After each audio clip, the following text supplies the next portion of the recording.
இல்லைங்க உங்களுக்கு செய்தி தவறான செய்தி. நான் அறிந்த வரைக்கும் அவர் என்ன சொல்லியிருக்காருன்னா, ஒரு எதிரியை எதிர்த்து நாம் இது வரைக்கும் போராடிக்கிட்டு இருந்தோம். திமுகங்கிற எதிரியை தான் புரட்சி தலைவர் எடுத்து போராடினாரு. அம்மாவும் போராடினாங்க.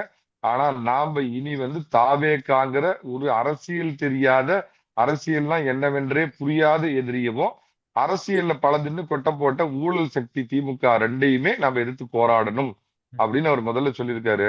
இந்த ஐடி விங்னு ஒண்ணு இருக்குது சார். அதை நீங்க சொல்றீங்களே, அதிமுகவுல உள்ளபடியே ஒண்ணு இருக்குதா சார் அந்த மாதிரி ஐடி விங்னு?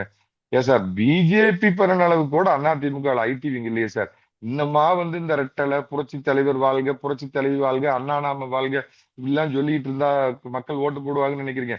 நேத்து இந்த ஈழ தேச அதிபர் ஒருத்தர், தமிழ் தேசிய அதிபர் ஒருத்தர் இருப்பாரு, அவரு அளவுக்கு கூட இல்ல சார் ஐடி விங். அதுல ஒரு பொறுப்பாளர் யாரோ அந்த பாலகங்காவா அவருடைய பையனை பொறுப்பாளரா போட்டிருந்தாரு.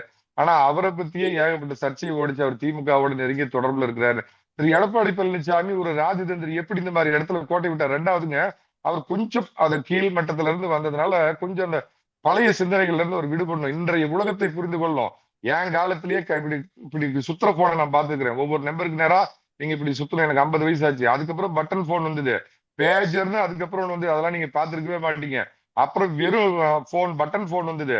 அப்புறம் வெறும் black and white touch phone இன்னைக்கு ஆண்ட்ராய்டு போன் அளவுக்கு வந்திருக்குதுங்கிறப்ப, இந்த நவீன டெக்னாலஜியை தயவு செஞ்சு அதுக்குன்னு ஒரு டீம், நீங்க ஏதோ ஒரு டீம் வச்சு பின்னாடி இருந்து இயக்குறாங்களா, அந்த டீமை ஐடி விங் அப்படிங்கிறது கொண்டு வாங்க.